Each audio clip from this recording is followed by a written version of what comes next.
So here we have the pattern for the chest piece. Here is a finished chest piece before it has been painted, made out of 3/8 inch anti-fatigue floor mats. So on the pattern, you'll see there's 3 pieces, C1, C2, and C3. They're L and R for left and right, and you'll see there is a dotted line. There are dotted lines along here to give you a rough reference as to how the pieces line up together. Additionally, you'll see triangles along some of the edges. These are for darting, so when you cut out the pieces, also cut those triangles out, because you'll transfer those spots to your pieces that you'll be gluing together. So as you'll see in this finished piece here, you see there are these small marks from the darts. These help you line up the pieces as you're gluing them together. So don't forget to add those when you're putting your pattern down onto the actual foam. Also, on the main piece here, you'll see that it's noted that you'll do a bevel cut along both of these edges. So you'll see on the center piece here, it's at a 45-degree angle on both of these, but you don't do a 45-degree cut on these guys. So these outer pieces, they are straight and perpendicular, where the center piece on those 2 edges, you want to do about a 45. Now, just to be clear, you don't want to do a 45-degree cut on these 2 lines, only along this edge and this edge.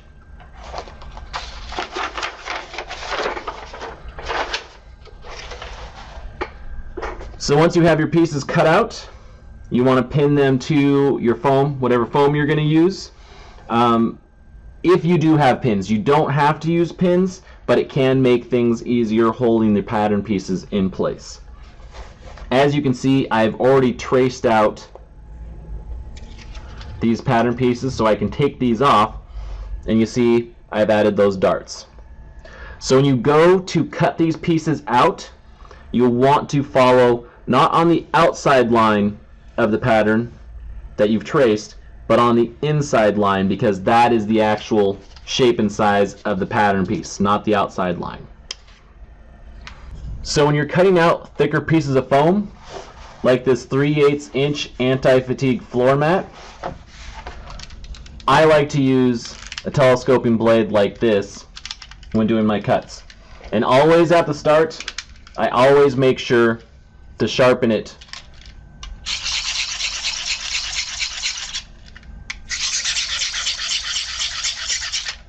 because you want your cuts to be as clean and snag-free as possible. Ideally, when you're cutting, you want to be able to go through it with just one pass without having to go back a second time. So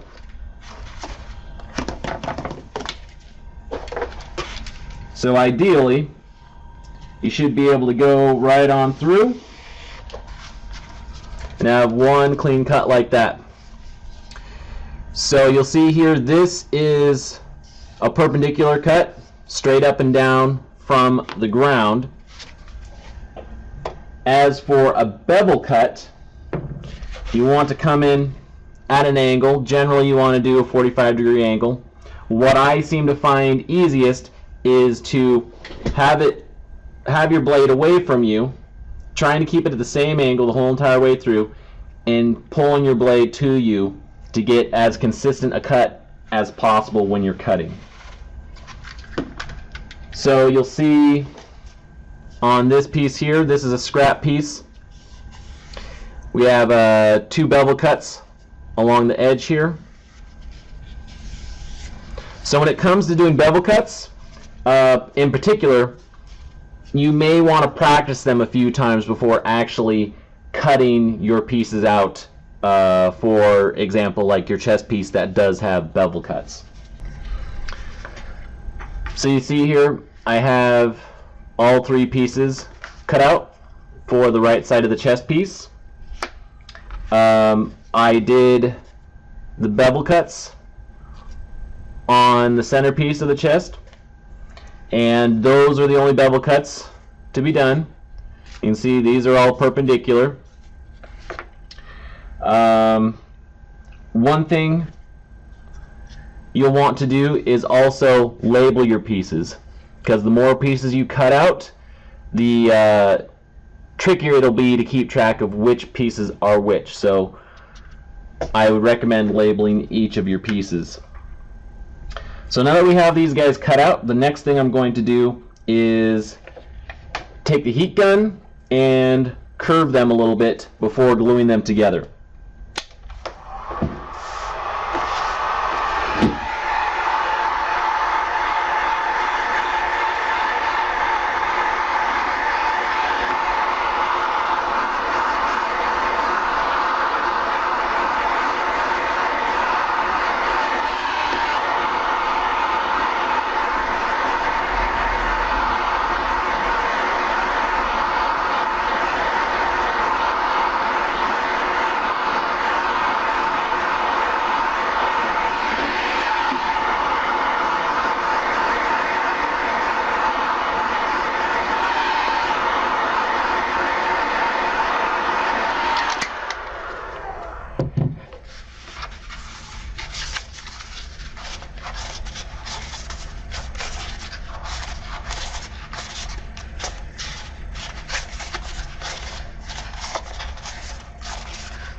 So there's that piece curved out. You don't need a lot of curve on these pieces. The curve is subtle. But you can see there we got a little bit of a curve there. Now for part C3 on the top, this is actually going to be curved upwards, concave, as opposed to convex like this piece. So C2, you do the convex curve.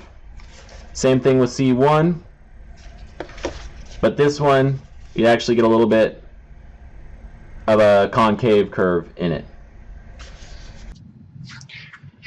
So another way to curve your pieces instead of just using your hands, you can also, after you heat it up, you can rock it and stretch it over your knee to get a nice smooth curve in your pieces too.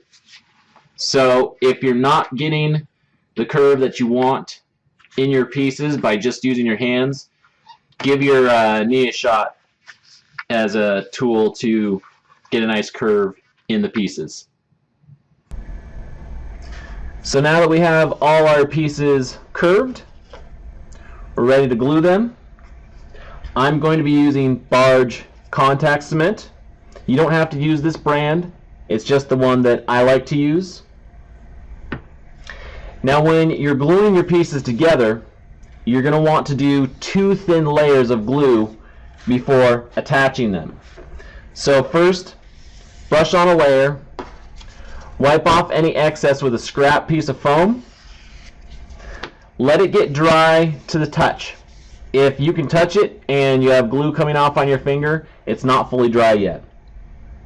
Once that first layer is tacky to the touch, go ahead and put a second layer on and wipe off that excess also.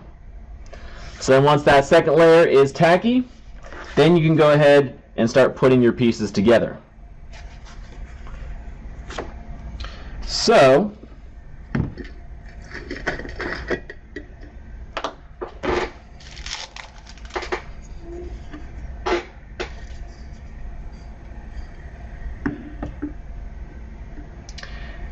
you only want to do one side at a time. Don't lay up glue for 2 sides, otherwise it's going to get messy and you're going to get that much more on you when you're working. So just lay it in there.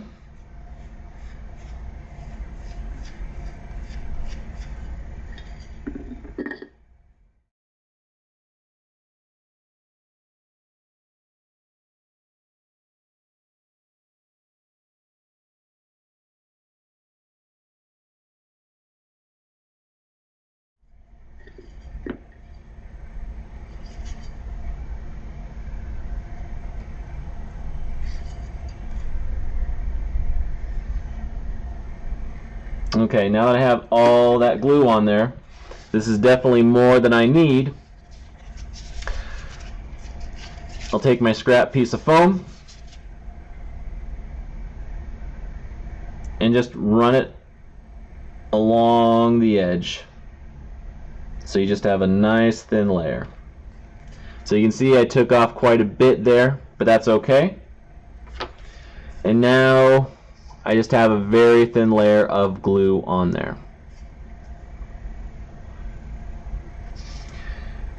Also, be careful, you want to minimize getting glue on the front here. It's not a big deal because it's going to be painted over, but you want to keep it to a minimum. So I see I got a couple spots here.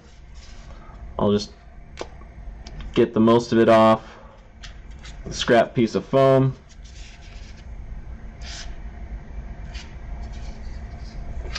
So I will do that one more time here, 2 times here, and once this is dry to the touch, this is pretty much ready to actually go because it's such a thin layer.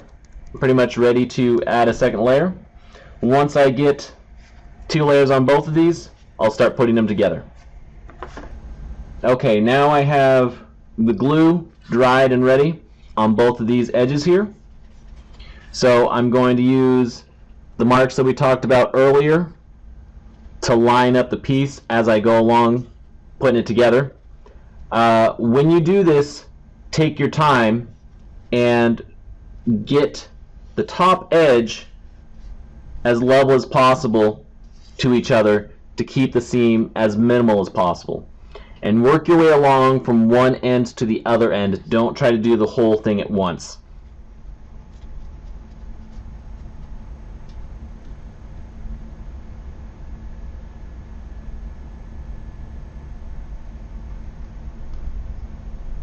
So I start off by focusing on just getting the top edge lined up and attached to each other.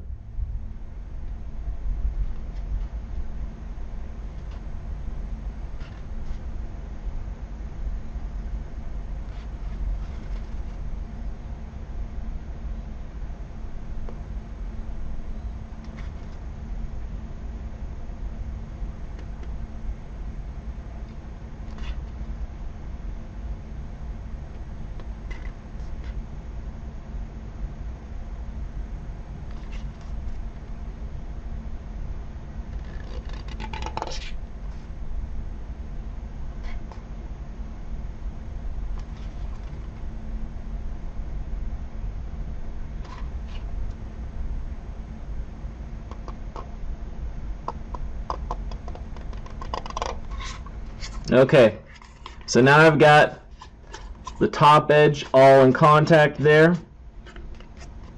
Now I'll just come back through and make sure it's secure all the way through from the front to the back.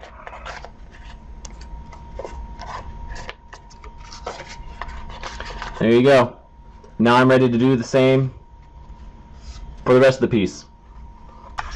So once I'm finished gluing this piece here, I will build the other side just like this piece, and then I will line them up along the center here and glue them together so it makes all one large piece. Once I've done that, it will be ready for painting. So now we have a fully assembled chest piece. I have gone and painted it. The paint that I used was the Rust-Oleum Universal Metallic Paint and Primer. They're flat, soft iron color. Usually when it comes to painting something, you would want to put a primer down before going and painting it. But since this has a primer built into it, I didn't do any layers of primer. I just went straight to painting it with this. So now that it's all painted up, it needs to be prepped for mounting to the top torso piece. So what I'm going to do is I took a couple scraps of foam and I'm going to glue them into the corners here, And these are going to be the anchor points of where it is glued down onto the torso, the top torso piece. Now what I did here is I sanded these down, roughed them up some, because this surface is not the best for gluing. So I took some sandpaper, roughed it up here in these corners and both of these sides. So now that these are ready for gluing, I will do 2 thin coats of glue, and on both this side and the pieces to be attached, and it will be ready to be attached to the top torso piece. Okay, now that I have the anchor points glued to the chest piece, one thing I'm going to do before attaching this to the top torso is I'm going to glue the bat emblem onto the chest. Now, to create the bat emblem, I printed out the pattern. I made 2 copies of the pattern and cut them out and taped it down the center line. So I had a symmetrical pattern. I cut it out of 2mm foam, and then I heat sealed it with the heat gun, and then put a few coats of black primer, followed up with a few coats of Plasti-Dip spray on it. So now that this is ready, I'm going to lay up a few light coats of barge cement on the back of this and lay it down onto the chest piece. Given the nature of this piece, I'm not going to worry about putting any glue on the chest piece itself. It's not going to be a very stressful piece, and if I only put glue on the emblem, I am less likely to get any excess glue where I don't want it, so it'll be a cleaner finish. Also, this emblem is designed to go, the tip of the center here, the bottom of the bat, is designed to go past the chest piece here. So when you're trying to lay it up, don't think it's too large.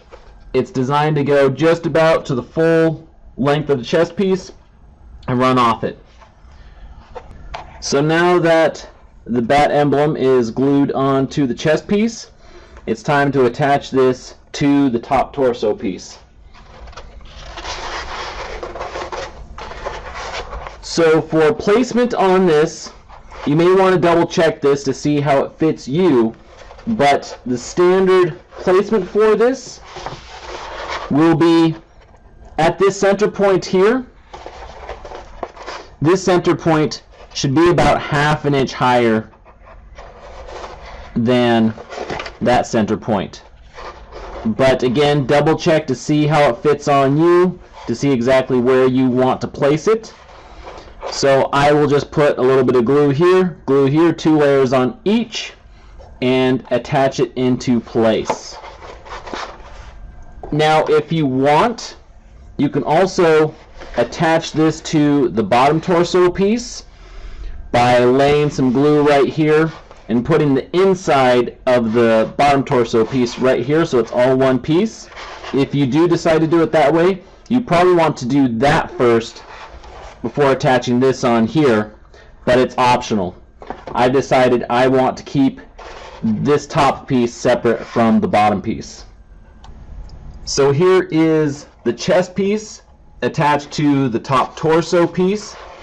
One thing I wanted to point out is after I checked it out and looked at how it was going to fit, I actually decided to attach the chest piece slightly lower than the top piece here. Originally I was saying that I was going to do about ½ an inch above.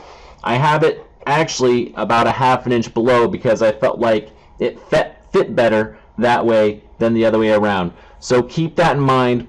Always try things out and fit them before you permanently attach them together in your piece.